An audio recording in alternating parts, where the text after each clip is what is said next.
A lot of folks just assume that abandoned buildings are cursed, and well, most of the time they're right. How else can you justify the decaying monuments and wasted land? Ghosts and demons, of course. People aren't the best at making everything work the way it should, so often huge buildings and fascinating feats of architecture go unoccupied and unused. It's a shame, but it makes for some wicked stories now, doesn't it? Hello horror heads, and welcome back to the scariest channel on YouTube, Top 5 Scary Videos. I'm your horror host, Keegan Hughes, and today we're going to be taking a look at the top 5 abandoned buildings that are cursed. Before we get started, make sure to give this video a big thumbs up and subscribe for more scary structures. Perfect, let's get going. Coming in at number 5, we've got the Ground Church Tower. Take one look at this ominous tower poking out of the water and tell me it's not cursed, or filled with treasure, and the treasure's cursed. Sure, it's a church, and churches are places of peace and light, but this one has a tragic story behind it. It was once a lovely place of worship located in South Tyrol, Italy. Folks would come and participate in some pretty average church activities. However, in the 50s, major change was on the horizon. The town needed a new source of energy. In the end, they decided that building an artificial lake would be the way to go. They filled a wide expanse with water and ended up flooding the church. I suppose it was cheaper just to leave some of the buildings as they were instead of demolishing them first. The result is stunning and a little bit ominous. These days, you can see the bell tower peeking out from the top of the water. The rest of the church is down below, wallowing in the murky depths. It sort of feels like a water level in a video game with plenty to explore and frustration abound. I mean, imagine descending into the depths and wading through the many waterlogged chambers hidden below. There could be anything waiting down there. Spirits of wildlife that may have been caught up in the artificial lake. The long lingering ghosts of old churchgoers doomed to float about. It's fascinating and fear-inducing. Coming in at number 4, we've got the Sorrento Abandoned Mill, another Italian cursed building. If you ever visit Naples, you can take a day and head off the beaten path. A canyon nearby is known as the Valley of the Mills and houses all sorts of awesome structures. Ages and ages ago, a flour mill was built. For years it operated, providing flour to the surrounding regions. In fact, it apparently managed to do so for hundreds of years. And if you're at all familiar with the operation of mills before standard safety practices were introduced, you know they were death traps. So for hundreds of years, folks toiled away, grinding out flour and occasionally some workers. Uh-oh. Now, these deaths didn't mean that the mill had to close. It was seen as an occupational hazard of sorts. But then, in the late 19th century, it became isolated from the sea. Tasso Square was built, and this caused the mill to become less practical. Humidity rose in the area, and the mill was forced to shut down. Years later, the building was ultimately closed for good. So we've got a historic mill in a valley closed due to societal progress. Sounds like a recipe for ghosts or a curse to me. If you look at it these days, you'll agree. The mill has been totally overtaken by nature. Greenery has consumed the ancient structure, giving it a foreboding and abandoned look. Moss and lichens cover pretty much every square inch of the walls, essentially daring anyone to come and explore. But be careful if you do, it's hard to tell what might be hidden among the foliage. Maybe a mill worker's ghost missing some essential limbs, or a foreman who lost everything when the grindstones stopped grinding. I hope it was worth it. Progress. Coming in at number 5, we have Ross Island. Located on an island in India closer to Southeast Asia than India, the island is known for beautiful beaches, unique marine life, coral reefs, and largely undisturbed forests. But beyond the island's beautiful views and stunning wildlife lies a dark past. Ross Island is one of the 572 islands that make up the Andaman and Nicobar Islands. Now, the island is a ghost town where the remnants of a 19th century British settlement lie in ruins. In 1857, reacting to an unanticipated Indian revolt, the British Empire chose remote islands as the site of a penal colony, and Ross Island was one of them. The British first arrived in 1858 with 200 Indian convicts. The deadly task of clearing the thick jungle fell upon the inmates, while the officers stayed on the ships. Moreover, the development and town built at Ross Island began in 1858, and the prisoners were forced to build its buildings. The island was transformed to resemble a British town, with houses, offices, clubhouses, bakeries, stores, churches, and everything else that the British would not miss when they were away from home. The British ruled Ross Island for more than 80 years, up until nature was against the development. In 1941, a gigantic earthquake affected the island and left the town on the island completely ruined. The British thought rebuilding the town would not be worth it, and overnight left the island in complete ruins. Abandoned Abandoned in the 1940s, the island is now being reclaimed by nature. Homes, a massive church, ballrooms, and even a graveyard all are in varying stages of decomposition, being taken over by an unyielding forest. In at number 4 we have Tulingua, Texas. Near the Mexican border, you'll find the town of Tulingua, Texas. In the 1800s, it was discovered that the area in which Tulingua was built was plentiful in cinnabar, a red mercury sulfide, from which mercury can be extracted. This caused an influx of miners to the area, but it wasn't until Jack Dawson's discovery and production of the area's first mercury in 1888 that it drew a population of 2,000, and by 1900 there were 4 mining companies in the area. When the Chiso's mining company opened in the mid-1800s, workers and their families quickly relocated to the Tulingua, Texas. The Chiso's mining company was founded and began operations in 1903 near Tulingua, Texas. The company specialized in the extraction of quicksilver and mercury. In 1799, Charles Harvard discovered that compounding the element produced fulminate mercury crystals, establishing its marketability. These crystals are useful in the production of gunpowder cartridges and shells. Mercury production had peaked during the First World War but began to fall, thus Chiso's mining company had filed for bankruptcy and the miners began to trickle out. When the mine went bankrupt in 1942, Perry sold it and moved away. The population was around 3,000 at its peak, though it said that everyone up and left the municipality in the 1940s once the mercury was picked through. Thus, the once busy city became the ghost town we know today. It is now home to 110 people. By the end of the war, it was an abandoned ghost town. In at number 3 we have Kennecott, Alaska. A once flourishing town with businesses, shops, a train, and a lively community is now left as a ghost town. The town of Kennecott in Alaska was flooded with people after copper was discovered in 1900. After the discovery, a group of wealthy investors formed the Kennecott Copper Corporation to mine the mountains above the Kennecott and Root glaciers. In the 27 years the mine was in full operation, the company and town grew significantly in fortune and people, and at its peak Kennecott employed 600 people. But by 1938 the copper was mostly gone, the mine was shut down and the town was left abandoned. The town was abruptly abandoned by its citizens, leaving most of their possessions behind.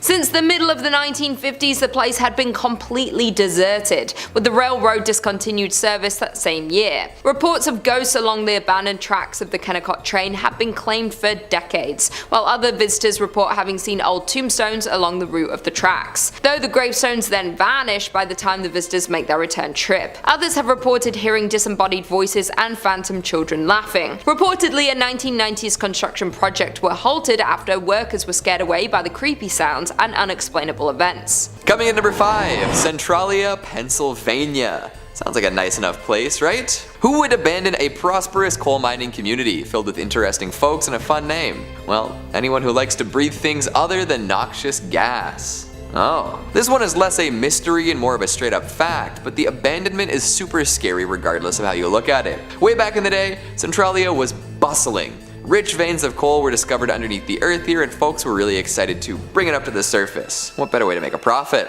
Unfortunately, this subterranean resource and favorite of Minecraft kids across the globe is also the reason for Centralia's downfall.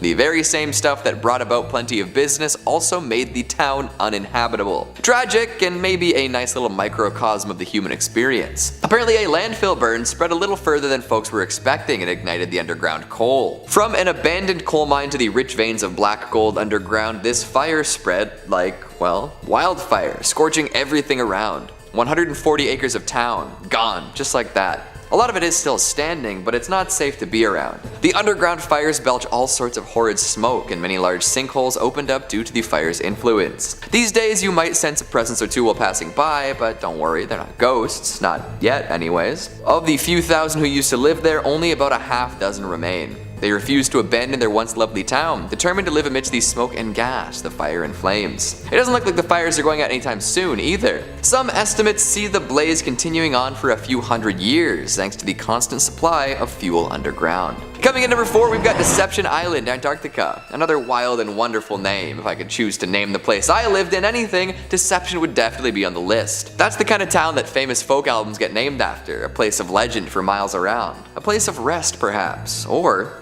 place of mystery. Deception is often thought of as a negative thing. Nobody likes being lied to, but if it's done well enough, deception can achieve plenty of things. But I'm getting off topic. We should be discussing the actual abandoned place, full of mystery, full of danger. Deception Island was a long-used whaling station back in the day. Norwegian folks would post up there for long stretches of time, enjoying the island's safe natural harbor. Eventually it became known for its research potential, attracting all sorts of folks from Britain and Chile. Now, I know what you're all thinking. A research base out in the middle of deep freeze nowhere. Well, there's gotta be some sort of lunatic alien there, morphing into different shapes and eating everyone for breakfast, lunch, and dinner.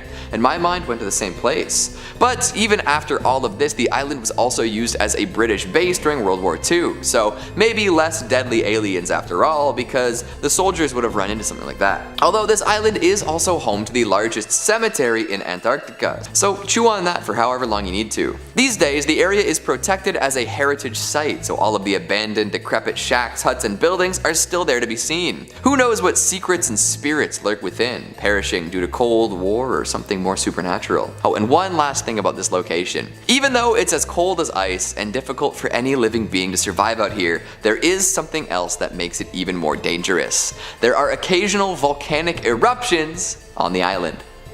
Pardon me? So yeah, you'd best stay far, far away from this long abandoned haven. Even haven seems like a bit of a misnomer, don't you think? Coming in at number 2, Land of Oz, North Carolina. The Land of Oz is the theme park in the resort town of Beach Mountain, North Carolina. In 1970, it opened as a theme park based on the L. Frank Baum Wizard of Oz books. Were operated under the Crinkly Bottom name in England by Edmunds Company. However, all the parks eventually failed and were either closed or rebranded. The first park located in Cricket St. Thomas was based around the existing wildlife park in the Cricket House Country Estate. The Crinkly Bottom Park was based around Mr. Blobby, with a Blobby themed house called Dun Blobbin being the main attraction. The park opened back in 1994 and was popular for a while. However, a couple years later, Edmunds pulled out of backing the park, with it being rebranded to Cricket St. Thomas Wildlife Park and Dunblobbin being closed and sealed off. In the 2000s, catching something supernatural. Coming in at number 3, we've got the New Bedford Orpheum.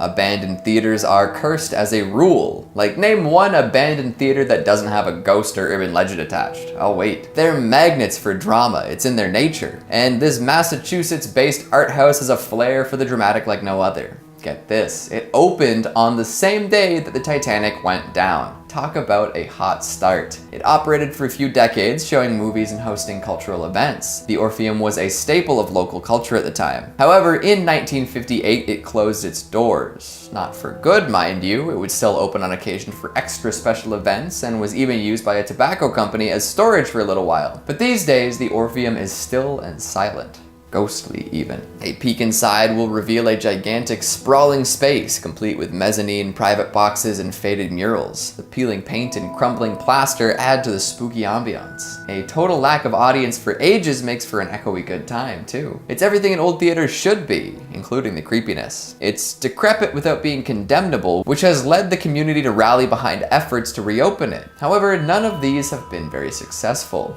It seems like the curse extends out, hitting the folks who would even attempt to resurrect it. Would you take a seat in the audience, or are you scared of seeing an unscheduled show? Coming in at number 2, we've got the Sathorn Unique Building. A monument to what could have been, the Sathorn Unique Building is an interesting case. What was supposed to be a luxurious, high-rise apartment building ended up being an abandoned husk. Perfect for urban explorers. Back in the 90s, a magnificent tower was planned. It was to be 47 stories tall with over 600 units, housing all sorts of high rollers in Bangkok. Unfortunately, construction had to stop during the 1997 Asian financial crisis. The building itself was about 80% done, but would never be finished in its entirety. Plenty of money, materials, and man-hours were sunk with nothing to show for it. Well, almost nothing. These days, the Sathorn Unique is known as the Ghost Tower. Thrill seekers and graffiti artists love the sprawling building and have pretty much made it their own. The inside is totally filled with spray-painted murals and other forms of street art. Sure, it's dangerous to go running around in abandoned buildings, but try telling that to any of the folks who do it. Aside from the generally unsavory reputation of street art and urban exploring, why is it known as the Ghost Tower? Well, some locals believe the building was built on the site of an ancient graveyard. This unfortunate placement led to construction delays, accidents, and the eventual abandonment. This story is enough to keep anyone but the bravest out of the Ghost Tower. Another theory is that the building cast shadows on the nearby Wat Yad Nawa, an old Buddhist temple. This, while not being worthy of an outright curse, was considered to be unfavorable.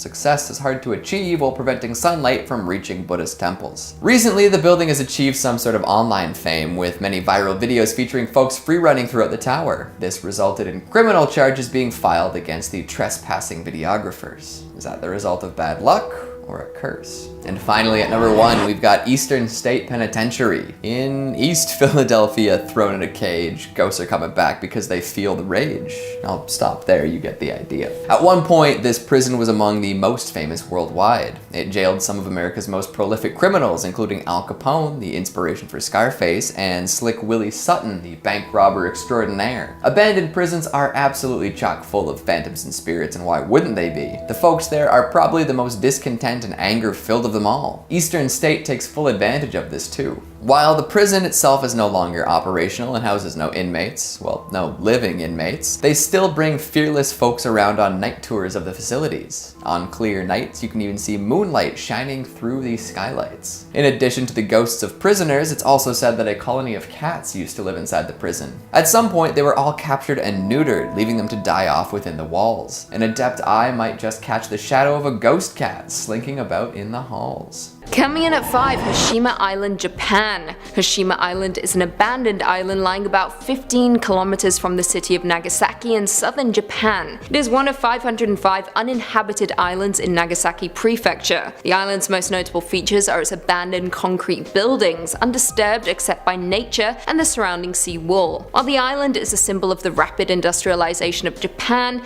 it is also a reminder of its history as a site of forced labor prior to and during the Second World War. The island reached a peak population of 5,259 in 1959, and in 1974, with the coal reserves nearing depletion, the mine was closed and all of the residents departed soon after, leaving the island effectively abandoned for the following 3 decades. Interest in the island then re-emerged in the 2000s on account of its undisturbed historic ruins, and it gradually became a tourist attraction. The island is increasingly gaining international attention, not only generally for its modern regional heritage, but also for the undisturbed housing complex remnants representative of the period from the Taisho period to the Showa period. It has become a frequent subject of discussion among enthusiasts for ruins. Since the abandoned island has not been maintained, several buildings have collapsed mainly due to typhoon damage, and other buildings are in danger of collapse. However, some of the collapsed exterior walls have been restored with concrete. The island was formally approved as a UNESCO World Heritage Site in July 2015 as part of Japan's sites of Japan's Meiji Industrial Revolution, iron and steel, shipbuilding and coal mining.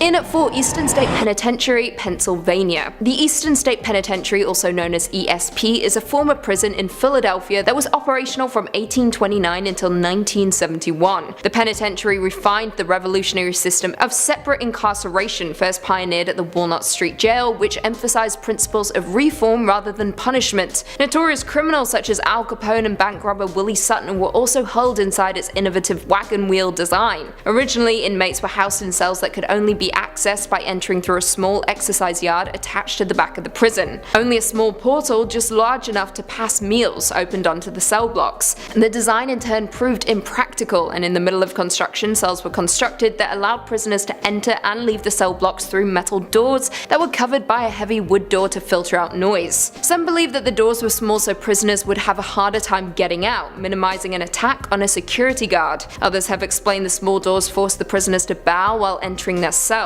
This design is related to penance and ties to the religious inspiration of the prison. The prison was one of the largest public work projects of the early Republic and was a tourist destination in the 19th century. Visitors spoke with prisoners in their cells, proving that inmates were not isolated, though the prisoners themselves were not allowed to have any visits with family or friends during their stay. The prison is now abandoned, however it operates as a museum and historic site, open year-round. However, those who have visited have noted a weird presence inside its walls, and it is said that its former inmates haven't quite left the building yet. In at number 2 we have Exunan Tunich, Belize. I hope that's how you say it. Deep in the jungle of Belize lies an ancient ruins of an abandoned town that has been left to crumble. The town has been left abandoned for over 1,000 years, though before the abandonment of this large and populated town, Exunan Tunich was a thriving metropolis. The first construction at the site dates back to sometime in 200 AD, with the growth of the town continuing until its final days of functioning as a city. The town grew to to consist of many temples and palaces, including its largest and most recognizable, known as El Castillo. Exuna Tunich has lied abandoned since around 1000 AD. It is thought that due to consistent devastating events such as an earthquake and other natural disasters, caused a sudden evacuation of the large Mayan city around 700 AD. The disaster caused extensive damage to the main pyramid of Exuna Tunich. Although the city was reoccupied sometime after, it only remained active for another 300 years before it was left completely unoccupied. After abandonment, the site remained empty, eventually being encapsulated by the surrounding jungle and nature, until it was rediscovered by explorers in the early 1890s. The name Exuna Tunich comes from the ghost stories that have haunted the ghost town for years. The ghost story of Exuna Tunich is rumored to start in 1893, after the first sighting of the ghost happened. The first ghost sighting goes as one morning a man who was part of a research team working on the site saw what he described as a Mayan maiden ascending the staircase of the Exuna Tunich's main pyramid. This vision caught him by surprise, so he continued to watch as the woman walked further up the stairs. Suddenly she stopped and turned to look at the man, where he was able to get a glimpse of her glowing red eyes that pierced his soul. She then turned to continue her climb to the top of the pyramid, where she would disappear amongst its stone columns. The shocked man quickly assembled a team to search for this woman, yet no trace of her was ever found. Since this sighting, countless more visitors have reported to also spot the ghostly maiden who haunts Exuna Tunich. She is always described to be ascending El Castillo's stairs. To this day, the sightings and reports from visitors continue. The ghost frequency is what gives Exuna Tunich its name, which translates to the Stone Lady in the Mayan language. Some believe that this Mayan maiden have formerly lived within the city many years ago. Others believe that she was a human sacrifice, trapped to relive her last moments of ascending to the top of the pyramid where her ritual would have been conducted. Then there are a few who believe her to be some sort of ancient godly spirit linked to the site and the Mayan culture. And finally, in at number 1 we have Calico, California. The ghost town of Calico can be found in California, midway between Barstow and Yermo. The beginning of the town started in 1875 and was built under the impression that there were prospects for silver in the Calico Mountains. But in the spring of 1883, many of the local miners left Calico when borax was discovered 3 miles east at Borate. Though Calico again boomed in 1884 as additional silver discoveries were made.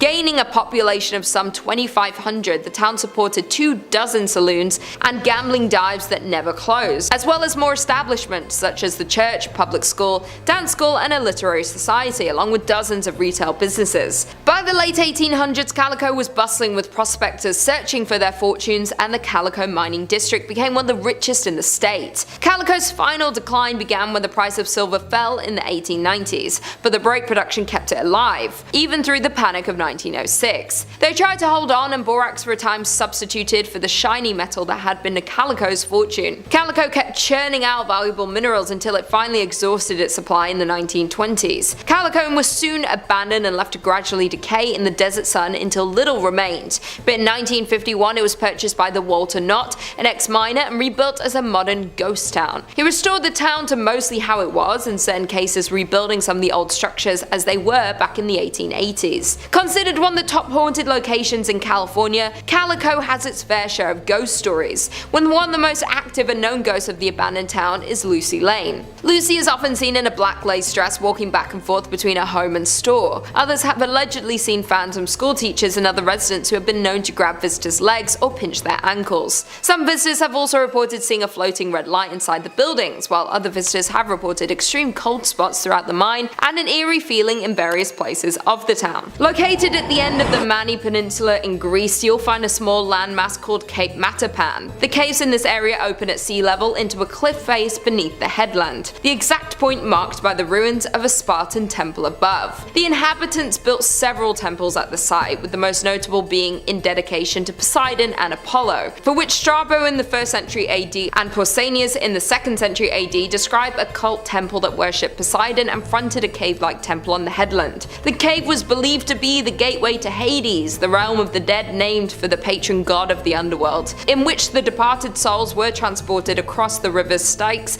and or Acheron by Charon the ferryman to be judged on whether they would reside in Elysium or Tartarus. This was one of the several entrances that the ancient Greeks ascribed to Hades, the kingdom of the shades. Others were to be found at the Necromantian of Ephira, as well as at Alipotropa, another smaller cave network on the Mani. Here, according to the stories, is the place where Orpheus entered the underworld in search of his lost love Eurydice. When the hero Hercules passed down into the underworld, it was again through the Cape Matapan caves. These are not the only legend ascribed to the remote peninsula, however. The Spartans viewed this as a highly significant place of worship, and they built several temples to their gods along the rocky headland. Most prominent amongst the surviving ruins are the remains of a temple dedicated to the sea god Poseidon, located on a hill directly above the cave to Hades. Another story related by Pausanias linked to the picturesque cape relates to the poet Arion, who escaped from pirates to be carried ashore by a pod of dolphins. A bronze statue of the poet riding a dolphin stands on the crest of the cape, not far from the ruins of a temple raised in honor of the sea god Poseidon. The caves at Matapan can still be entered by visitors, although a boat is required to pass through the watery mouth of this particular hellgate. In at number 4 we have Acton Tunichil Muknal Cave in Belize. Uncovered in 1980, the Acton Tunichil Muknal is a mine archaeological site that includes skeletons,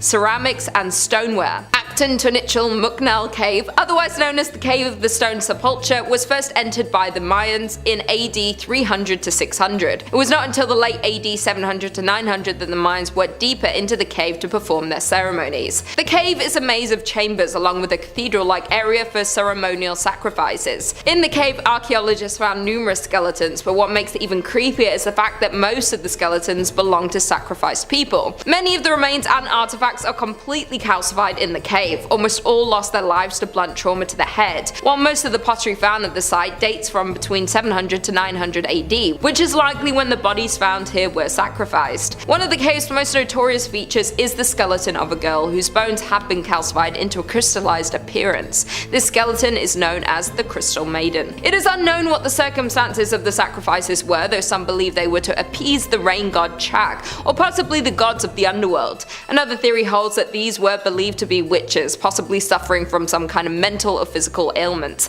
and that leaving them unburied in the cave would ensure that their spirits were trapped there. Therefore, from the location to the remains that were found and rituals that were performed here, it's safe to assume that this might just be one of the places that the devil may be hiding. In at number 5 we have St. Elmo, Colorado. St. Elmo, Colorado was a former gold mining camp in Chaffee Country. Today, it is one of the best preserved ghost towns in Colorado, as the entire district was placed on the National Register of Historic Places in 1979. The area was originally settled in 1878 and was made official in 1880, when gold and silver began to bring many people to the area. At one point, the population reached more than 2,000 people. In 1881, the Denver, South Park, and Pacific Railroad came through the area and a station was built in St. Elmo. From here, the tracks continued to Romley, Hancock, and through the historic Alpine Tunnel. St. Elmo was considered the main source of supplies arriving by train for the area settlers, and eventually several merchandise stores, 5 hotels, a telegraph office, a town hall, 5 restaurants, 2 sawmills, a schoolhouse, a weekly newspaper called The Mountaineer, and numerous saloons and dance halls filled the town. The miners worked at several mines throughout the area that were rich in silver, gold, copper, and iron. In 1890, a fire destroyed the business section and the town was never entirely rebuilt. This was about the same time that St. Elmo's peaked in population with about 2,000 residents. Afterward, many of the mines were depleted and many miners moved out of the area. More mines continued to fail in the ensuing years, and the closure of the Alpine Tunnel in 1910. The state of the structures paired with depleting mines led many in the community in search of new, more prosperous mining towns to call home. The railroad continued to run until 1922, and it has been said that the rest of St. Elmo's population rode the last train out of town, never to return.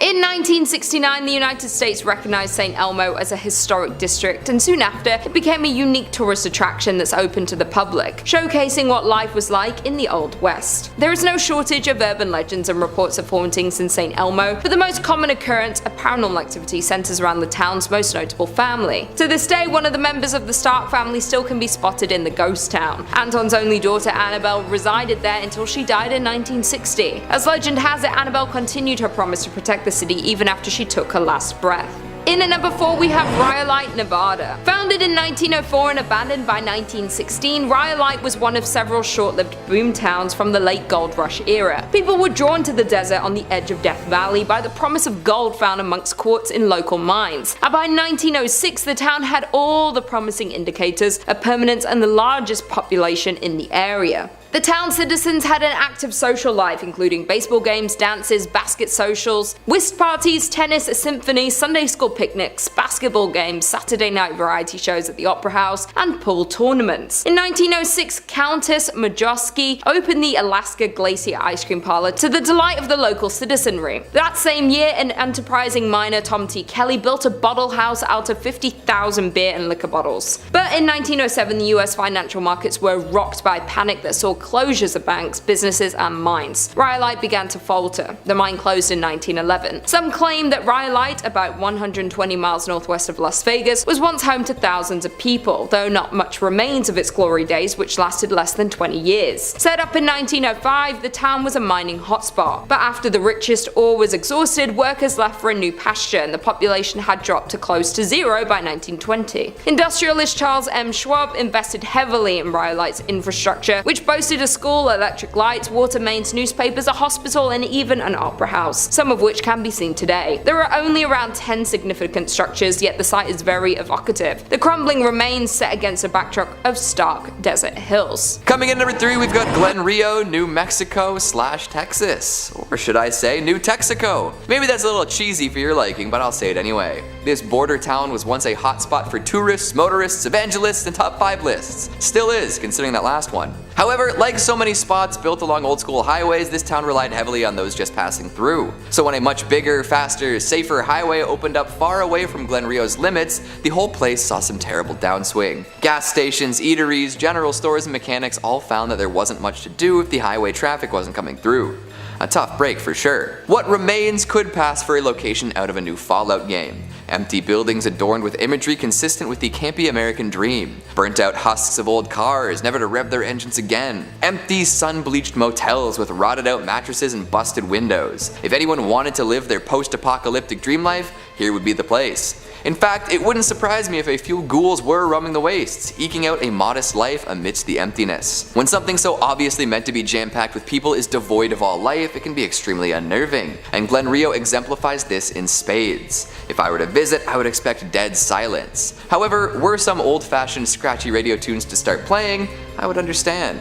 That's just the ghosts of those who believed in the town trying to boogie after hours. Coming in number 2, we've got Oficina Chacabuco in Chile. A lot of ghost towns are left abandoned, with the occasional explorer stumbling through to see what life was all about. When whatever the town relied upon for prosperity, whether it be natural resources, tourism, or celestial protection, runs dry, people drift away. Over time, that means the town is no longer what it used to be, a shell, a husk. It's sad, but it's also just the natural byproduct of industrialization. If a place can no longer be useful, it's cut. However, some people can find other uses for these sinister feeling places. Oficina Chacabuco is just such a place. Making its money through nitrate mining at one point, this spot lost a lot of business when petroleum-based fertilizers became the next big thing. Without any other resources to rely upon, those who made their living here had to hightail it out. This left the remote town empty for a number of years. However, during General Pinochet's bloody rule in the 70s, this place was used for something else entirely. Political prisoners would be forcefully brought here and left to fend for themselves in the ghost town. They couldn't escape either, as the regime set up a wicked barrier of barbed wire and landmines. I'm sure more than one individual tried their best to escape, only to end up on the receiving end of some of these implements of death. So whether the town is haunted by the souls of those who lost their livelihood or by those who fought against a dictatorship, it's an extra ghastly ghost town indeed. Coming in at number 1, Pripyat, Ukraine. The ghost town to end all ghost towns. Absolutely full of eerie images, from old propaganda to abandoned, weather-worn dolls. There isn't a creepier experience than sifting through the legendary waste left behind after the Chernobyl nuclear meltdown. After this power plant melted down, introducing the surrounding area to more radiation than 100 times that produced by the bomb dropped on Hiroshima, hundreds of thousands of people had to be evacuated, and fast. For more than 20 years, nobody was allowed back in. Legally anyways, because plenty of folks did go back in spite of warnings against returning. Who knows what the long-term impact of nuclear fallout will be on this area. Generations of wildlife, flora and fauna will be impacted, and the area will be uninhabitable for some time. However, these days the radiation levels are low enough that people can visit the town and take in the ominous vibes. See the abandoned schoolhouses, stroll through homes that were left largely as is since the day of the disaster, witness the destruction caused by the meltdown. The reason behind Pripyat's abandonment aren't that mysterious, but the circumstances surrounding the disaster, the follow-up, and how things are meant to operate now are. Anyone got that adventurous itch? Gonna plan a trip, head out to these ghostly towns? Could be fun, don't you think? In at number 3 we have Jazeerat Al Hamra, which is best known as the ghost town of the United Arab Emirates, is said to be the country's most haunted place, remaining a number of spooky events experienced by the locals and curious visitors. Jazeerat Al Hamra is an abandoned village located to the south of the city of Ras Al Khaimah, one of the 7 emirates that form the UAE. The coastal territory is the region's best example of a pre-oil village, displaying 3 distinct types of early and mid-20th century Gulf architecture. The town of Ras Al Khaimah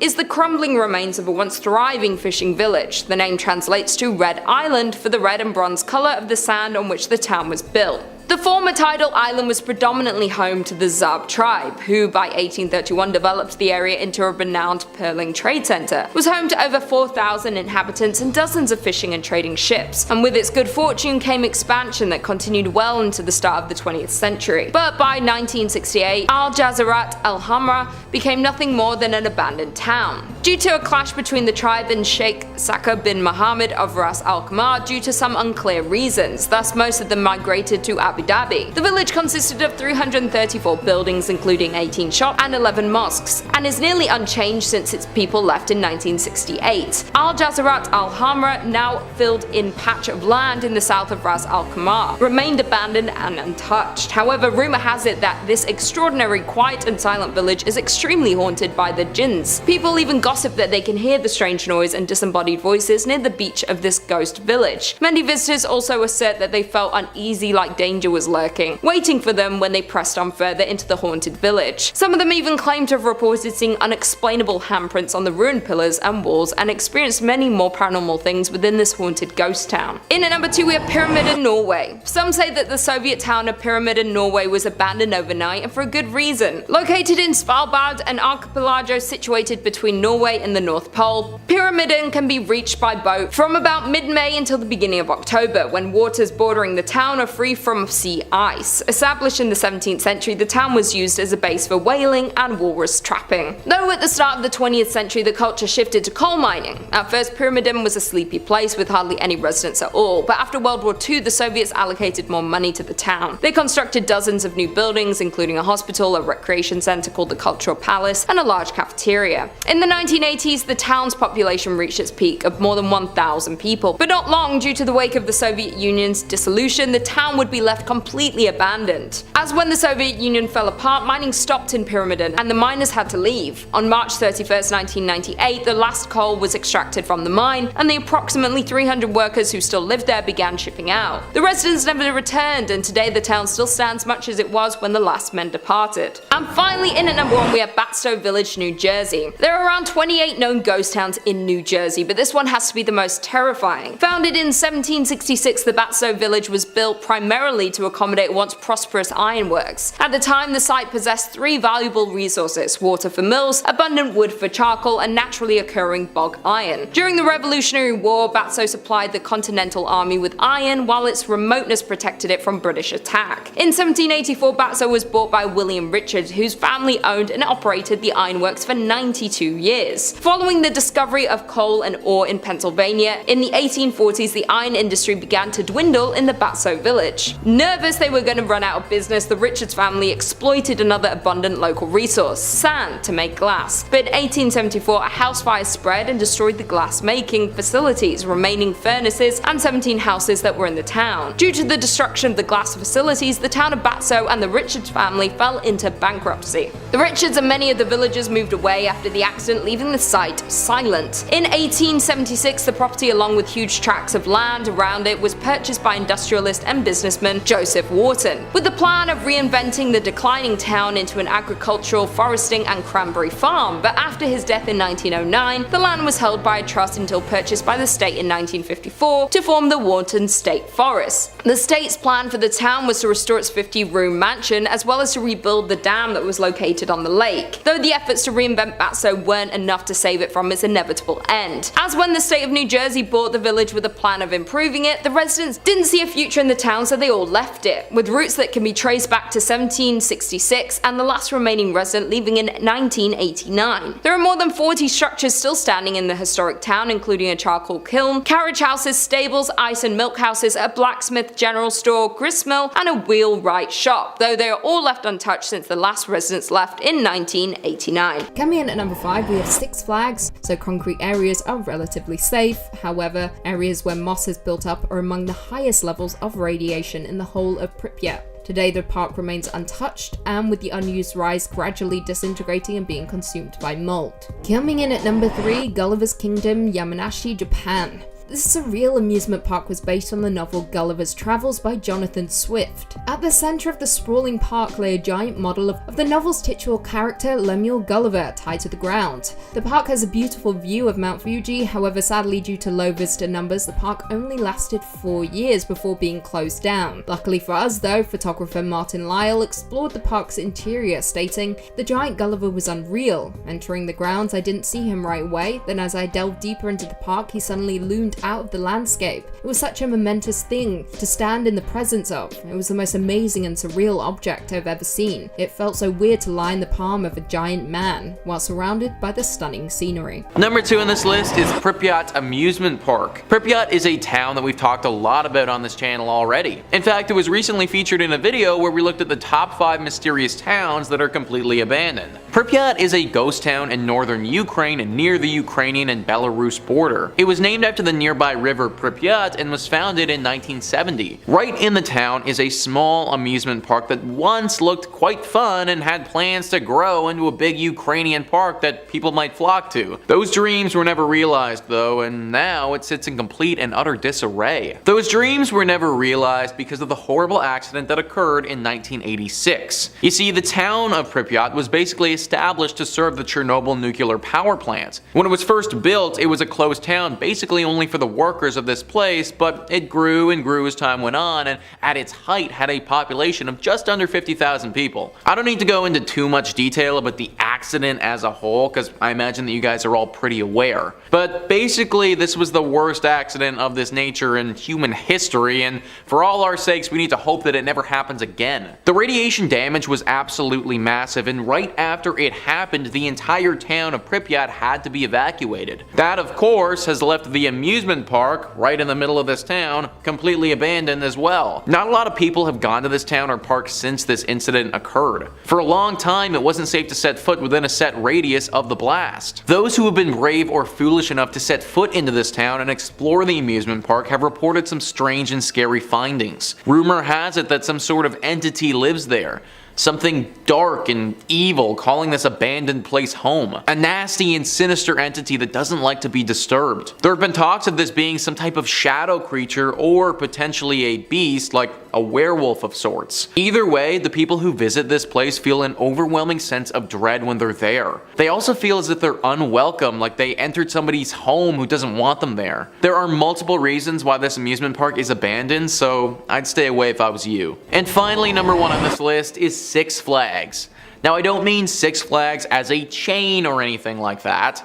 There's 23 different Six Flags in the United States, and not all of them are haunted. One in particular, though, is currently out of commission, abandoned, and definitely a spot you shouldn't go to. All the Rooms writes, this Six Flags fell out of business following serious damage from Hurricane Katrina in 2005. The park opened in 2000 and was only operating for a few years before suffering significantly during the hurricane, which displaced 20,000 people and killed nearly 2,000 people. The park closed after Hurricane Katrina, and there wasn't enough funding for repairs, so it fell into further decay over the last few years. To this day, there's still an eerie sign at the entrance to the park that says closed for the storm. It's an apocalyptic site which has been taken advantage of by Hollywood and used for films such as Jurassic World and Dawn of Planet of the Apes. These filmmakers are way braver than I would be, because I would not want to be setting foot on those grounds. The people who have been here all seem to think that something paranormal is going on. Phantom noises echoing throughout the park and other random bodiless sounds are heard all the time. Similarly to a lot of the other things on this list, there is a massive overhanging feeling of dread. The air is thick with it and you can almost taste the discomfort. No one has reported being attacked here, but it seems like that's only a matter of time if people keep going. The mayor of New Orleans is currently looking at demolishing this park, which, in my opinion, probably for the best. Number 3. Missouri State Penitentiary. Once dubbed the bloodiest 47 acres in America, it is no surprise at all that Missouri State Pen is home to all kinds of rumors to be haunted by the souls of its former inmates. The prison was nicknamed The Walls, and shortly after its construction was already home to 2,000 inmates, doubling that size in the progressing years. The prison was home to several riots and escape attempts, with the most infamous attempt occurring in 1954, when some 2,500 inmates participated in a massive day-long riot. 4 buildings burned and the National Guard was called in. Shockingly, out of this, only 4 inmates were fatally injured during this event, and none managed to escape, lending to the prison's hard reputation. Now, the prison has always been reported to be haunted, even during its operation, with both guards and inmates during its service claiming to see spectral apparitions. Most of the ghost stories come out of the prison's oldest building, the A building, home to some of the crueler punishments, including an underground room called the Dungeon, a dank, hostile basement with a low ceiling forcing prisoners into a subservient position where the only light that could be observed was a slit through the door. Modern visitors to the dungeon complain of the disgusting odor of bodies that's pungent, and they feel like they're being watched. Disembodied voices have even been picked up by EVP monitors while wandering through the dungeon. In the control room, visitors report occasionally seeing a spirit called Fast Jack, a medical practitioner from the prison's operating days, who can be seen appearing as a ghastly figure holding a clipboard and a white lab coat, frantically scurrying around the control room trying to carry out some duty from when he was alive, slamming lockers and opening doors. Several ghost hunting groups over the years have investigated the Missouri State Pen, including legendary ghost hunting hero Zach Baggins and the Ghost Adventures crew, finding mysterious voices and what looked like shadow people wandering the halls. Although the bloodiest 47 acres in America might have dried up and the walls are now open to the public, for the inmates who are still impounded there, it's as terrifying as ever. Number 2. West Virginia Penitentiary. Almost heaven. West Virginia, Blue Ridge Mountains, and haunted prisons. The Appalachians might be home to one of the most beautiful parts of the United States, but West Virginia Penitentiary is anything but. In 1863, after West Virginia seceded from Virginia Classic, the new fledgling state needed its own prison, and Moundsville, West Virginia, was chosen as the home for their new state pen. The prison's conditions were unlivable. West Virginia Penn frequently made the Department of Justice's top 10 violent prisons in the country. Idea for a new video. An infamous spot in the prison was known as the Sugar Shack, a small rec room for the inmates that served as a hotbed for all kinds of violent illegal activity. The prison is also home to a famous electric chair that an inmate was forced to build, nicknamed Ol' Sparky. Ol' Sparky is still standing there today. In the 1950s, the prison was so overcrowded that 3 prisoners at a time would be shoved into one cramped 7 by 5 foot cell. The men were kept like animals in cages. Riots and violent outbursts were fairly commonplace. The prison was overcrowded, dilapidated and run down, and staffed by overwhelmed guards. Eventually, the prison would be forced to open its gates, decommissioning as a prison and shipping all of its inmates elsewhere. The building still stands and is used as a training facility for law enforcement officers, but it's been said that the spirits of those whose lives ended here still wander. Hunters report equipment malfunctioning walking by the Sugar Shack or any of the cell blocks where the more violent inmates were housed. Reports of banging on the walls late at night, as well as random screams, are fairly commonplace too. The prison was reportedly haunted while inmates still populated it, with some of the earliest stories of hauntings stemming from the 1930s. It's thought that the prison was built on top of an indigenous gravesite of the Adena people, which has led to some speculation as perhaps an explanation for the hauntings. Like most of the prisons on this list, if you're curious enough yourself, West Virginia Penn is available to visit for tours, and you can even pop by the Sugar Shack and Ol' Sparky. And finally, number 1, Alcatraz. Alcatraz might very well be the United States' most infamous prison. On Alcatraz Island, just outside of San Fran, lies the notorious jail, built to house America's most deadly inmates, like Al Capone, Arthur Barker, or George Kelly. It was home to a legendary breakout that was made into a film, Escape from Alcatraz, and also set the stage for Michael Bay's action classic The Rock, which was about breaking into Alcatraz. The prison was built to drain the hope out of inmates, to break the spirits of the most rebellious inmates, and was legendary for its awful conditions. Tiny cramped cells, indifferent guards, and frequent bouts of violence and riots were all commonplace. It was once referred to as the Great Garbage Can of San Francisco, where every other federal prison dumped their worst apples. So it's no surprise, given its brutal conditions, that the island is home to several spirits and hauntings from souls that just can't move on. Most ghost investigators report that the hottest spot for paranormal activity in the building is cell 14D, a cell that was also nicknamed the Hole. Gotta wonder if they borrowed that from Eastern State. It was where the most unruly prisoners would be kept when they were being difficult. It's been said that even walking by 14D, you'll immediately feel something's wrong, as if a dark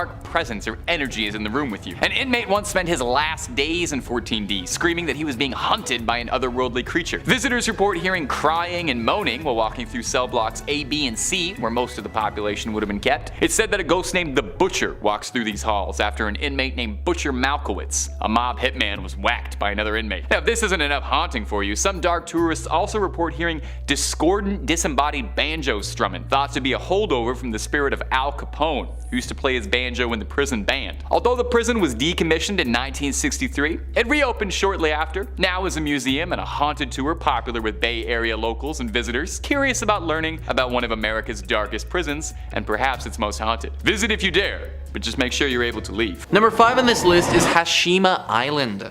Hashima Island is honestly something straight out of a movie. In fact, it was even used in a movie before.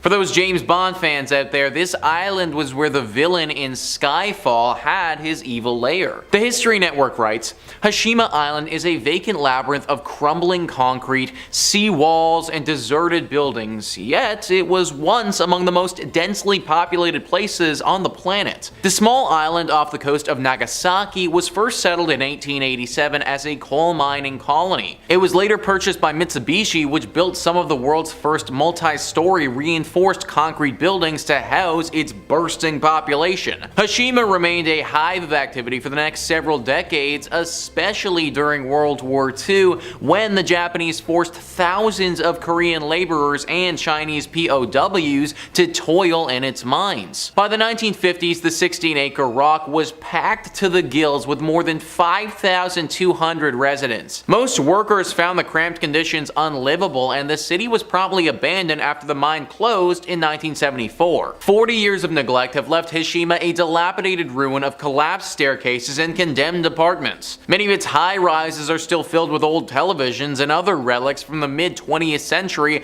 and its once teeming swimming pools, barbershop, and school classrooms now sit in shambles. Similar to a lot of other entries on this list, this place isn't unfamiliar with death. A lot of those POWs who were forced to work here, they didn't make it out alive. Coal mining conditions were bad for those who did it voluntarily, but for those who were forced to do it, it was even worse. This place is just as cool as it is creepy. Like an abandoned island with high-rises definitely gives a cool, explorative vibe, but at the same point, there have been some creepy sightings here before. The mines are definitely believed to be haunted. People think that there are some sort of creatures living down there. Like the toxic fumes of the mine mutated someone or something, and now there are these demons living down there. Only way to know for sure is if you find out for yourself, but I wouldn't recommend it. Number 4 on this list is Varosha. The story behind Varosha doesn't seem like anything that would happen in today's world. History Network says, in the early 1970s, the immaculate beaches of Varosha, Cyprus served as one of the most popular millionaires' playgrounds in the Mediterranean. The suburb boasted a thriving tourism economy, and celebrities such as Elizabeth Taylor and Brigitte Bardot were known to take in the sand and sun at its high-class beachfront hotels. All that that changed in August 1974 when Turkey invaded Cyprus and occupied its northern third in response to a Greek nationalist-led coup. Varosha's 15,000 residents fled the city in terror, leaving their valuables and livelihoods behind. Most assumed they would return once the fighting stopped, but ongoing political strife has seen Varosha waste away behind a heavily guarded barrier ever since. The few intrepid explorers who had ventured into the no man's land described the resort as a crumbling ghost town. Trees have grown through the floors of restaurants and homes, and most of the former residents' belongings have been looted or destroyed. What is left stands as a spooky time capsule of the 1970s,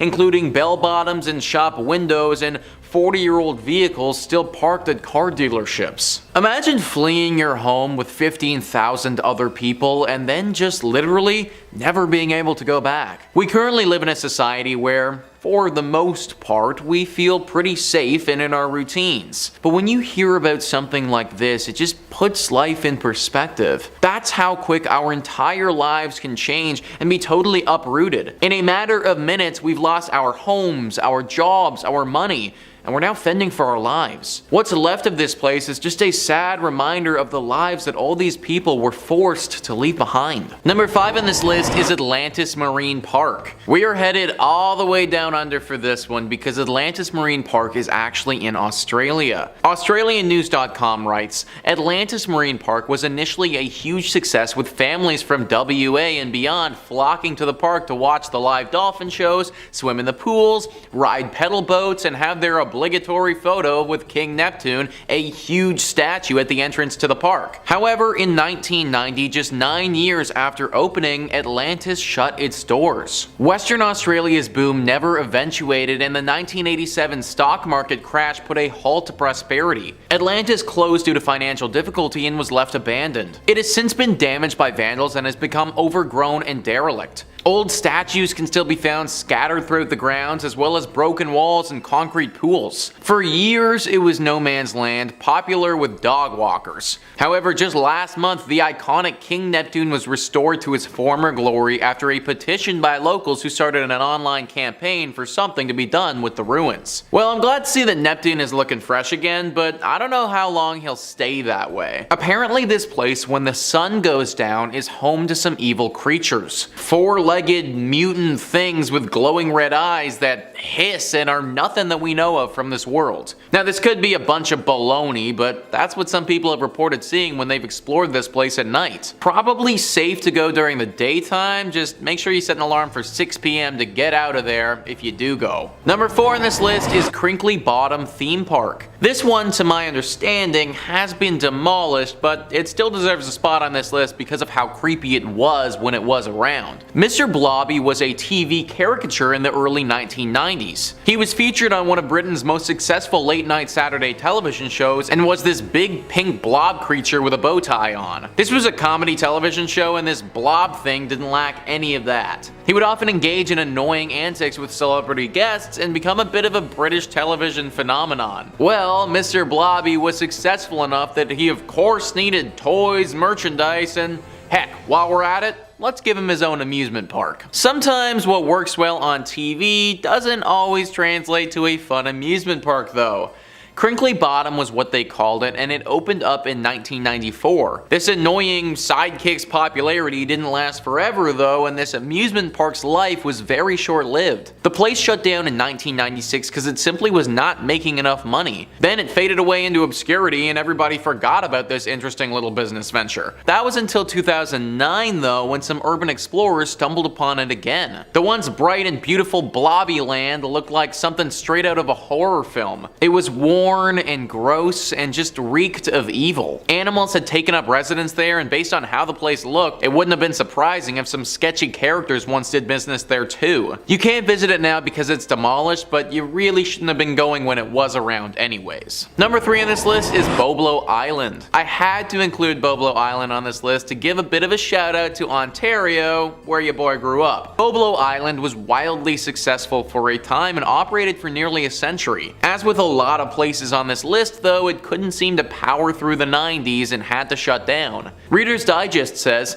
picture an 1898 Victorian amusement park, music from an organ grinder, women's skirts swishing around the dance hall, children's laughter echoing from various newfangled rides. That's what this theme park on Boys Blank Island, nicknamed Boblo, near Detroit on the Canadian side of the Detroit River, was to residents alike. Its doors were shut nearly 100 years later in 1993, and the area is now closed to the public. But you can boat or kayak by the remains, listening for the ghostly sounds of long past visitors. While you can't stay here overnight, you can rent these 8 haunted places on Airbnb. Being on an island really adds to the creepiness for me, I think. Like this place, from all the pictures I could find, it really looks totally detached from all other society. Basically meaning that whatever happens here, you are totally by yourself. Like there is a new set of rules for this island. There have been stories that something lurks here, a spirit or something dark. Be very careful if you ever go to Boblo Island. Number 5. Eastern State Penitentiary. Starting off the list is Eastern State Penitentiary. It was a prison built in Philadelphia that wanted to stand out from the rest of the American penal system, trying out a new method of punishment called the Pennsylvania system. Well, do tell, what is the Pennsylvania system? It's not pleasant and has absolutely nothing to do with cheesesteaks. The Pennsylvania system refers to imposing the prisoners to solitary confinement all of the time, 24/7. The prisoners lived alone, ate alone, exercised alone, and were only ever allowed to interact with prison guards. When they were being transported or moved around the prison, the guards would make them don black hoods. Guess it's not nearly as sunny in Philadelphia as Frank Reynolds would have you believe. Now this might not surprise you, but this was not a terribly popular system with inmates. The miserable conditions made the inmates' lives horrendous, but the prison didn't care too much. The system only ended up collapsing in 1913 due to overcrowding in the prison. But Eastern State didn't let this stop them from acting sadistically, and really, if anything, just inspired them to get a little more creative. Prisoners would have their tongues chained to their wrists. Unruly, troublesome prisoners would be chained to chairs for days on end. They would douse prisoners in freezing cold water, and perhaps worst of all, would trap prisoners into a pit they affectionately nicknamed the Hole, where they'd be kept in the darkness for weeks on end. I'm really not sure if that's any better than the original system. In 1970, after decades of terrorizing its inmates, Eastern State let the last of its inmates free and closed the gates permanently, only to crack them back open a little bit as a tourist location, reopening its walls as a haunted attraction. Due to its horrific history and ominous atmosphere, the prison was rebranded as a haunt, with legends saying that you'll hear all kinds of disembodied laughter, screaming and crying, ghostly figures, shadows moving across the wall, and unexplained footsteps. And if you're looking for more scary stories about prisons or really about anything, then you're at exactly the right place. Stay subscribed to Top 5 Scary for more new scary videos every day. Number 4. Ohio State Reformatory. Ohio State is the picture of a perfect prison. I mean, literally, it was the set for the Shawshank Redemption, so it's kind of a big deal in the prison world. The prison first opened its gates in 1890 and was initially an intermediate penitentiary, a facility for first-time offenders who were deemed too violent to be in other prisons. The inmates were taught basic trades for release and reintegration. However, the prison population started to swell too much by the 20th century, and the reformatory was forced to accept inmates convicted of serious crimes. While day-to-day operations weren't too terribly out of the norm for any other prison, one event in the 1930s may have contributed greatly to the paranormal rumors surrounding it. In the late 1930s, a riot broke out in the East Cell Block, and as punishment, the guards rounded up 120 rioters to share 12 solitary confinement cells together for a week without any food or water. Obviously, this led to multiple prisoners passing away, and even more being broken down to the point of madness. Just outside the prison stands 215 numbered graves, a monument to all the horror that the prison had experienced over the years. Since then, the prison itself has reformed, rehabilitating itself much like Eastern State as a haunted house. Visitors and tour guides who walk through Ohio State report feeling inexplicable chills while walking through the prison's walls. Witnesses say they hear cell doors slam and see dark figures. Those brave enough are welcome to take the prison's tour and attempt to track down spirits of their own, or if you're feeling particularly festive for the Halloween season, season, you can try the Haunted Prison Experience, a guided tour replete with animatronics and actors for that haunted house feel. In at number 3 we have the Gates of Guinea in New Orleans. According to voodoo mythology, the newly dead are sent to a kind of purgatory before traveling to meet their ancestors in the deep waters. Known as Guinea, this realm is presided over by the notorious Loire, who goes by the name of Baron Samedi. Often depicted as a skeleton in corpse paint dressed in a top hat and tails, the Baron is a powerful symbol of death and rebirth, guarding the crossroads which form portals to other worlds. The most important of all these portals are the Gates of Guinea themselves. While some followers of voodoo interpret the 7 gates as a spiritual metaphor, others believe them to exist in the physical realm. One of these stories locates the gates in New Orleans. To enter Guinea, it is said that one must open the 7 gates in the correct order. There are tales of voodoo practitioners opening the Gates of Guinea to reclaim the souls of the dead. Souls in this lost land are also considered to be at high risk from hoodoo magicians, who have the power to reanimate them as zombies. Although the exact locations of the gates have never been disclosed, there have been oblique suggestions over the years that a clue may lie in the Vevi, or summoning sigil of Baron Samedi himself. Appearing as a crucifix surmounted by 7 stars, the symbol might indeed serve as a map of sorts. Once aligned over the crossroads of Canal Street and Basin Street in the city's French Quarter, the stars of the Vevi seem to fall on notable surrounding cemeteries. Therefore, it's not too uncommon to believe that this might be the spot the devil is hiding, with all the talks of spirits, the Baron and the underworld at this location. In at number 2 we have the 7 Gates of Hell in Pennsylvania. In a quiet little backwater of York, Pennsylvania, one finds Helm Township, by all accounts a pleasant, friendly town and unremarkable were it not be for the rumoured existence of a gateway to hell in a nearby forest. One of the better known legends tied to the location is that an insane asylum on the town's outskirts which supposedly burnt to the ground in the 19th century. 7 gates were built surrounding the remains of the asylum. At every gate, with the distance closing in, the police found more of the escaped patients, capturing them peacefully but killing any that showed aggression in violent ways. According to this particular legend, the inmates, most of them criminally insane, escaped, only to be recaptured using a series of tall fences and security gates. Many lost their lives to guards in the process. What the police and citizens didn't realize was that the construction of the gates prevented the souls of the dead from passing on to the other side, forcing them to be trapped for eternity in the remains of the asylum. Legend says the anger, hate and violence in these souls caused a rift that allowed for hell to open, the gates preventing anything to be let out but also preventing anything from traveling in. An alternate story tells of a doctor who once lived in the town. This man, by some accounts a Satanist, was said to have designed a series of strange gates on this land, which followed a winding path running deeper and deeper into the forest, where stories agree is that those who pass through the gates in order will find themselves transported straight to the underworld. Only the first gate is visible by daylight, situated in woodland just off Helm's Trout Run Road. Regardless of what the origin of the gates are, if you were to take a trip to the gates, you'll only find one. The rest of the gates can only be seen during the night. They exist in a realm between light and dark and can only be accessed at that time. If you were to find and pass through all 7 gates, you'll find yourself in hell, unable to escape and trapped for all of eternity. Those who have tried to look for the gates report seeing shadow figures wandering through the forest, the smell of something burning, and screams in the distance. Worst of all, some say they know of a few who have found at least 5 gates,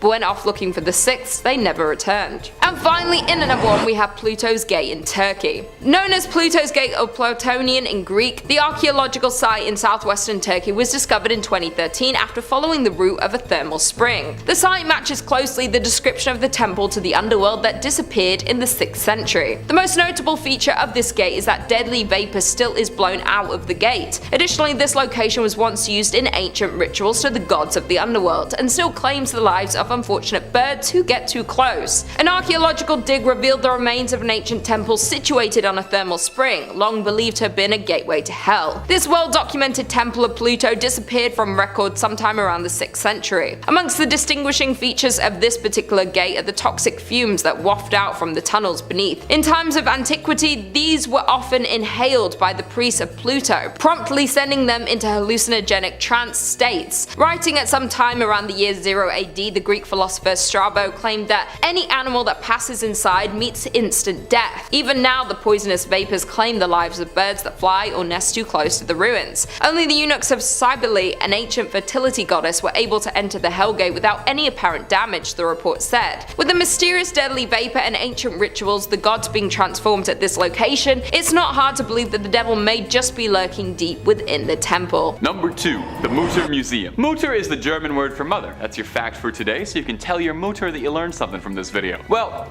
this isn't a museum for moms or about moms, although they're more than welcome to come. The Mutter Museum in Philadelphia isn't quite like the other museums on this list. It's not particularly known for being paranormal or haunted, but rather it's a collection of medical oddities and curios all arranged behind cabinets in a very clean, professional manner. It's not known for vengeful spirits or anything walking the halls, but rather just home to an incredible amount of very creepy things in jars. Every picture of the place looks like something out of a mad scientist's lab, a background of a B horror movie set, that one weird place from that one Harry Potter movie, maybe I'm remembering that wrong. Amputated limbs float in jars next to organs, fetuses from all sorts of animals you can imagine, and more bones than you could possibly shake a femur at. They got skulls of all kinds. They got skulls for days. They got an entire wall dedicated solely to the skulls of criminals, and all sorts of broken skulls in disarray, eaten by tumors or other lovely diseases. If you're looking for skulls, they have got skulls. They've got a collection of famous remnants, Albert Einstein's brain if you want to see if some of that rubs off on you, Grover Cleveland's famous tumor. Well, we all love Grover Cleveland's tumor. Pack the whole car up, let's go see that. You know, fun stuff. Now, guests who visit the Mutter Museum do pretty frequently complain of feeling dizzy and uneasy while wandering through the collection, but whether or not that's because of some poltergeist or spiritual influence, or because you're wandering through a 6,000 square foot room looking at hundreds of brains, bones, and disembodied organs in jars, is up for some debate. I know just reading about this thing already makes me feel kind of squeamish, makes my stomach feel all churny. I wonder if they have a little cafe in this one, like most museums have. You think anybody's eating there? And number 1, the Museum of Death. The Museum of Death. Well, I wonder what sort of topics they enjoy covering at the Museum of Death. I bet they have an absolutely illuminating look at pre-Raphaelite art of the late 19th to early 20th centuries. They don't? What? No, at the Museum of Death, opened in Hollywood in 1995, which was opened by a married couple with the intention to make people happy to be alive. Whew. How do they accomplish this? Do they show you pictures of whiskers on kittens and raindrops on roses? No, of course not. It's a collection of everything to do with death. Bones, skulls, coffins, ancient mortician's tools, executioner's equipment, and a whole lot more. Amusingly, the owners have said their goal is not to scare anyone with this museum. That's not what their museum is about. Now sure, they play videos of autopsies and they have footage and imagery from incredibly grisly and stomach-churning real-life true crime cases like artifacts from Charles Manson's family or some of Jeffrey Dahmer's personal effects, but they don't want to scare you. The museum is there to show death in its brutal, unedited honesty. The owners themselves describe it as a commemoration of life. And I gotta be honest, I'm making it sound worse than it is, but it definitely does sound interesting. And the grimmest parts of me are definitely more than a little curious to check it out in that morbid sort of way, because it sounds cool. Probably a great date spot to take a goth girl, I bet. The museum does kind of embrace its sort of twisted reputation and really runs with it. It hosts Black Dahlia costume contests where guests are judged on who's got the best post-mortem Black Dahlia costume, which is something. It's not thought to be as haunted as some of the other places on this list, but it does really bring out some visceral reactions in people. Apparently, it's not too uncommon for guests to demand to leave early or to outright faint while walking through the museum. The owners refer to these cases as falling down ovations, which is a very funny turn of a phrase. Number 3 on this list is Bodie.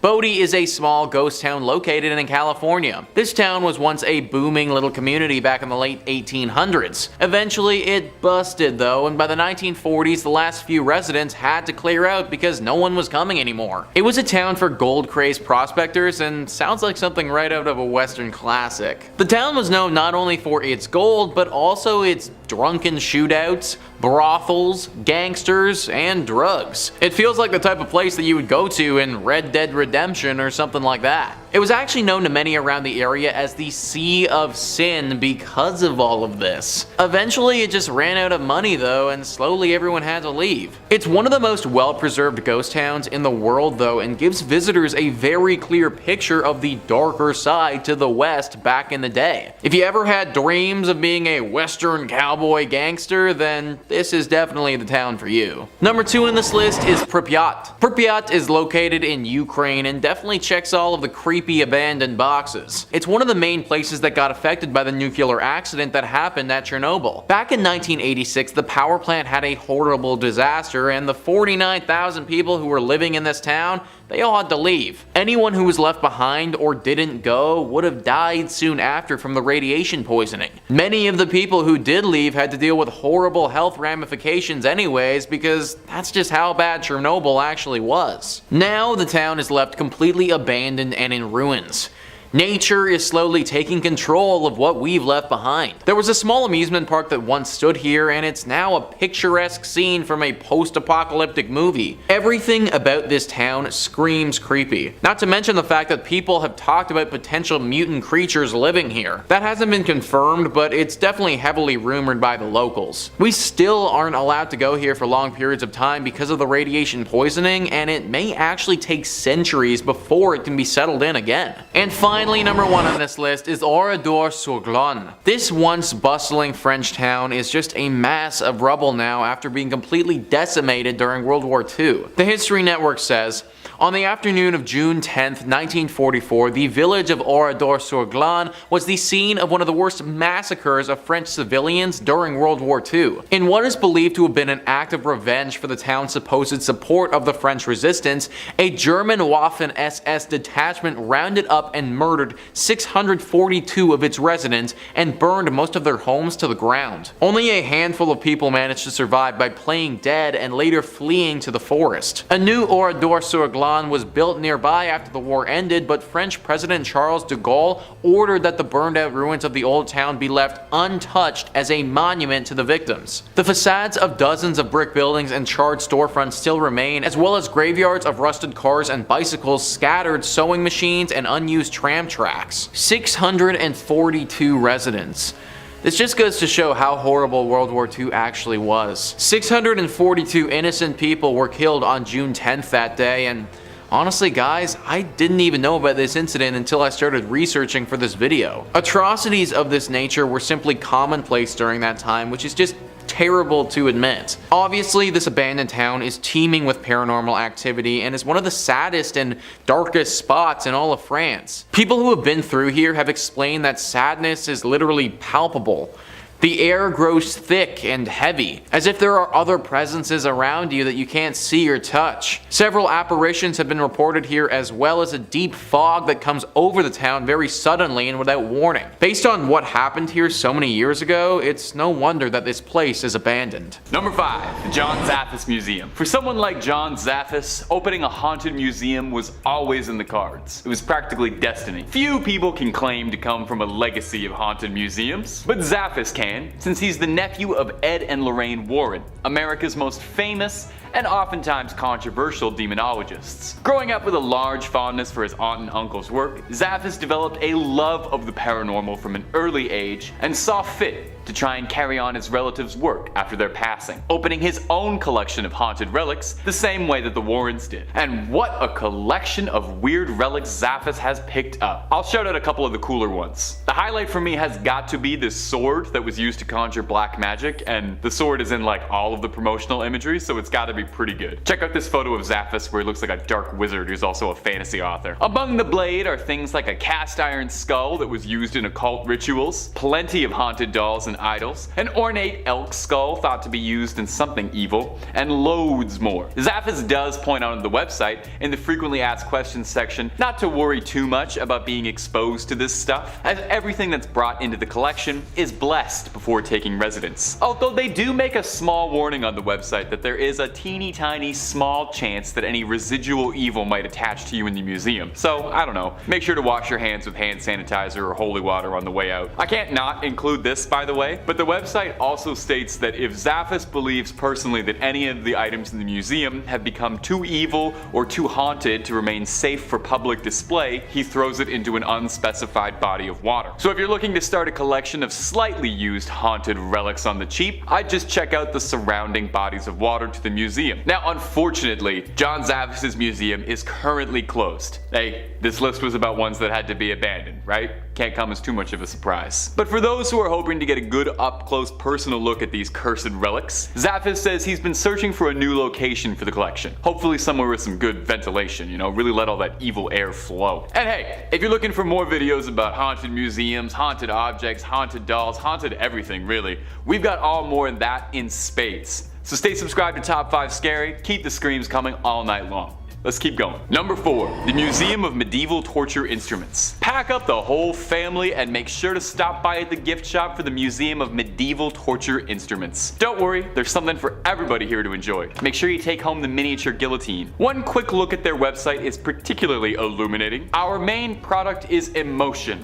boldly proclaimed as their slogan. Yeah, well, agonizing pain is definitely an emotion, so I can't disagree there. The Museum of Medieval Torture Instruments really is exactly what it says on the tin. It's a massive collection of real historical relics and replicas serving to highlight some of the most disgustingly creative works of engineering ever invented. The kind of stuff that would make Jigsaw and his funny little puppet blush with anticipation. The museum's goal is to remind us just how truly unimaginably cruel human beings are capable of being to each other, and the lengths to which we will go to attain such horrid ambitions. The phrase, "those who don't learn from history are doomed to repeat it," comes up a whole lot on the museum's frequently asked questions page on the website, which is good. So come, learn a bit from such classics like the Rack or the Brazen Bull, so you don't accidentally end up repeating those. I don't think I can even possibly describe what either of those horrifying things do without getting this channel permanently flagged. So if you're curious, maybe take the worst Google trip of your life, or go up and visit the Museum of Medieval Torture Instruments. They've got locations all over the states for your pleasure, and there's even one in Europe, but I'm pretty sure that's a different one. The one I'm talking about right now is the American one. The one in Chicago even offers a ghost hunting tour, as some guests believe there are residual spirits tied to some of the more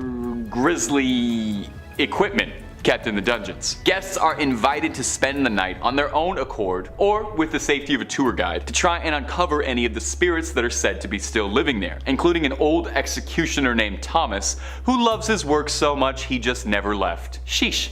Nearly 1,000 years and he still doesn't take a day off. Some people just love to have their nose to the grindstone, or to forcefully shove someone else's face into the grindstone. To each their own. Number 3, the Penang War Museum. I think it's a very good sign that your museum is a friendly, welcoming place. If you Google it and the first results are an article called "The Horrors on Ghost Hill" and a listing for an IMDb episode for a series called "I Wouldn't Go There" featuring your museum, it's either really hurting or really helping the tourism there. Well, if those warning signs weren't enough to deter you, enter the Penang War Museum, my little ghouls and goblins. It's been described as one of the most haunted spots in Asia, flat out. The Penang Museum is built atop the grave of an old army fort built by the British in the 1930s, but was taken control by the Japanese in the late 30s in World War II, and used to house prisoners for as long as the prisoners lived, which was usually not very long, if the site of the guillotine is anything to go by. After the end of the Second World War, the place had become totally abandoned, until it was retrofitted to become a museum, and serve as a reminder of the grim reality of war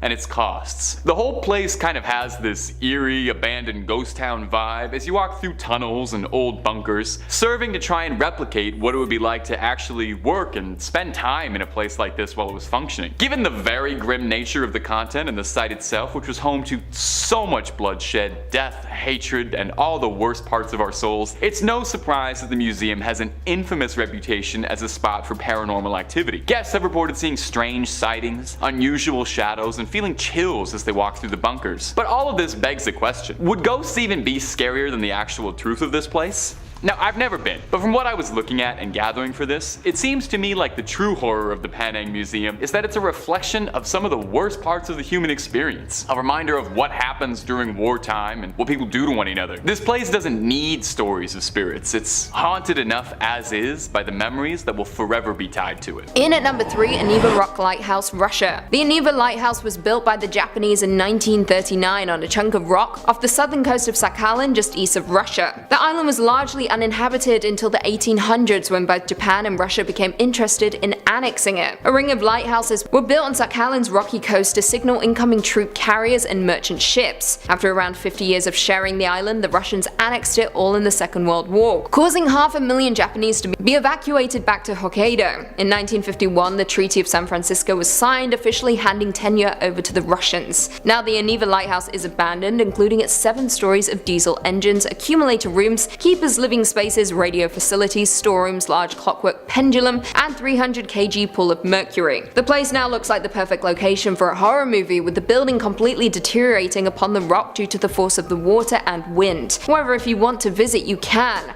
Regular tours are organized from Sakhalin's main city. During the 6-day journey, tourists can not only visit the lighthouse but also enjoy the views of the city. Coming in at number 2, Willard Asylum, New York. The Willard Asylum for the Chronic Insane is a former state hospital in Willard, New York, near Seneca Lake. The asylum was originally meant to rescue mentally ill people from county facilities where they were typically kept, often chained up or in cages. At Willard, the idea was that patients could be treated and hopefully rejoin society. In reality, Willard was more of a prison than it was a hospital, with patients being kept until the administrators decided they could leave. However, many never did. Worse still, not everyone who found themselves in the asylum were actually insane. Now, as of today, Willard is abandoned, but much of it still remains. The bowling alley built inside its walls during the later years is still standing, with several decaying pins remaining at the end of the lanes. The morgue is also still intact, with the autopsy tables in place next to the drawers where the bodies were stored. Now, in those days when a person died, it was shameful to have one's family name on the grave of a mental hospital. As such, out of respect, none of the graves were marked. Today, efforts are underway to find out who is buried in the graves and replace numbers with names. In the attic is where things have been unearthed though. In 1995, the same year the asylum closed, hundreds of suitcases were discovered in the attic. They had been left behind by the patients who never left the asylum. More than half of the 50,000 patients that came to Willard died within its walls,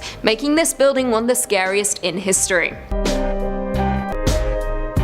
And finally, coming in at number 1, Pripyat, the Chernobyl abandoned city. Yes, we're discussing an entire city with this one, not just one specific building, because honestly there are way too many. Pripyat is a ghost city in northern Ukraine, near the Ukraine-Belarus border. The city was founded on February 4th, 1970 as the 9th nuclear city in the Soviet Union to serve the nearby Chernobyl nuclear power plant. It was officially proclaimed a city in 1979 and had grown to a population of 49,360 by the time it was evacuated on the afternoon of April 27, 1986, the day after the Chernobyl disaster. The Chernobyl disaster was a nuclear accident that occurred on the 26th of April 1986 at the number 4 nuclear reactor in the Chernobyl nuclear power plant near the city of Pripyat in the north of the Ukrainian SSR. It is to this day considered the worst nuclear disaster in history and is one of only 2 nuclear energy disasters rated at 7, the maximum severity on the International Nuclear Event Scale. The accident began during a safety test on an RBMK-type nuclear reactor, which was commonly used throughout the Soviet Union. During this test, a large amount of energy was suddenly released, vaporizing superheated cooling water and rupturing the reactor core in a highly destructive steam explosion. This was immediately followed by an open-air reactor core fire that released considerable airborne radioactive contamination for about 9 days that precipitated onto parts of the USSR and Western Europe before finally being contained on May 4th, 1986. Due to the radiation left behind, the entire city was evacuated, and all that remains are the abandoned buildings and a haunting Ferris wheel standing motionless in time. It had been scheduled to have its official opening 5 days after the disaster, in time for May Day celebrations. The Azure swimming pool and Avonhard Stadium are 2 other popular tourist attractions. You can only stay there 2 hours.